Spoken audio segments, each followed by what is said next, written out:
નમસ્કાર દર્શક મિત્રો, હું નદીમ ENTVમાં આપનું હાર્દિક સ્વાગત કરું છું। તો જોઈએ આજના સમાચાર વિગતવાર। જિલ્લા પંચાયતના 2 સભ્યોના રાજીનામાની ખરાઈ જિલ્લા વિકાસ અધિકારી સમક્ષ થતા હવે આ મામલો સામાન્ય સભામાં જશે। દરમિયાન આગામી 27મીના રોજ સમિતિના ચેરમેન માટે મળનારી મીટિંગ દરમિયાન સંપૂર્ણ કોરમના અભાવે ખેતીવાડી અને 20 મુદ્દા અમલીકરણ આ બંને સમિતિઓનું અસ્તિત્વ સામે જ બાળમરણ થઈ જવા પામ્યું છે। જો કે અન્ય મહિલા સદસ્ય જ્યોત્સનાબેન આંધ્ર પ્રદેશના હોવાથી તેમના રાજીનામાની સહીની ખરાઈની પ્રક્રિયા થઈ શકી ન હતી, પરંતુ તેમણે ટેલિફોન પર પોતાના રાજીનામાને મામલે મક્કમતા જણાવી દીધી હતી। જિલ્લા પંચાયતની 8 સમિતિઓ પૈકી 2 સમિતિઓ પર પ્રશ્નાર્થ લાગી જવા પામ્યો છે। ખેતીવાડી અને 20 મુદ્દા અમલીકરણ સમિતિઓના પુનર્ગઠન માટે ફરીથી જિલ્લા કોંગ્રેસ મેળવીએ પાપણ વળવા પડશે। ગત સામાન્ય સભામાં સમિતિઓના પુનર્ગઠન પ્રક્રિયા બાદ તુરત જ અજીતસિંહ રાઠોડે 20 મુદ્દા અમલીકરણ તથા અપીલ સમિતિનું પોતાનું રાજીનામું ધરી દીધું હતું, જ્યારે ગાબજી ઠાકોરે ખેતીવાડી ઉપરાંત જાહેર બાંધકામ સમિતિઓમાં, જ્યારે જ્યોત્સનાબેન પટેલે આરોગ્ય અને મહિલા બાળ કલ્યાણ સમિતિઓમાંથી રાજીનામા ધરી દીધા હતા।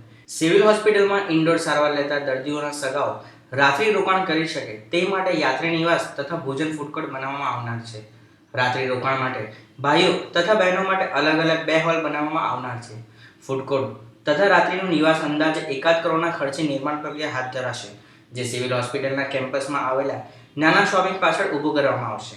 પાટનગરની સિવિલ હોસ્પિટલમાં મેડિકલ કોલેજ કાર્યરત થતા મેડિકલ કાઉન્સિલ ઓફ ઇન્ડિયાના ધારાધોરણ મુજબ દર્દીઓ તથા તબીબી શિક્ષણ મેળવતા દર્દીઓને ધ્યાનમાં રાખીને વિવિધ સુવિધાઓ ઊભી કરવામાં આવી રહી છે, જેમાં સિવિલ હોસ્પિટલમાં ઇન્ડોર સારવાર લેતા દર્દીઓ પાસે માત્ર એક જ સગાને રહેવાની મંજૂરી આપવામાં આવે છે, જ્યારે દર્દીઓ સાથે આવેલા અન્ય સગાઓને હોસ્પિટલની લોબીમાં રાત્રિ રોકાણ કરવાની ફરજ પડે છે। ઉપરાંત જમવાની પણ વ્યવસ્થા નહીં હોવાથી દર્દીઓના સગાઓની સ્થિતિ કફોડી બની રહે છે। કર્મચારી નગરી ગાંધીનગરમાં કર્મચારીઓ અને અધિકારીઓ માટે જ સરકારી આવાસની ઘટ ઊભી થવા પામી છે। સરકારી આવાસોની ફાળવણી માટે વેઇટિંગ લિસ્ટ ચાલી રહ્યું છે। અધિકારી સર્વંગ માટે જ અત્યારે પ્રતીક્ષા યાદીમાં 200થી પણ વધુ લોકો છે, જેમને મકાન ફાળવવાની માટે દિવસો સુધી રાહ જોવી પડે તેવી સ્થિતિ છે। તેવી જ રીતે વર્ગ 3ના કર્મચારીઓ માટે પણ પ્રતીક્ષાની યાદી તૈયાર કરવી પડે તેવી સ્થિતિ છે। માંગ વધુ છે, સામે મકાનો ઉપલબ્ધ નથી। આને કઠણાઈ નહીં તો શું કહેવાય? સરકારી મકાનોનું વેઇટિંગ લિસ્ટ ચાલી રહ્યું છે, વેઇટિંગ લિસ્ટ મોડું થઈ રહ્યું છે, સામે સરકાર પાસે અત્યારે ફાળવણી માટે મકાનો નથી।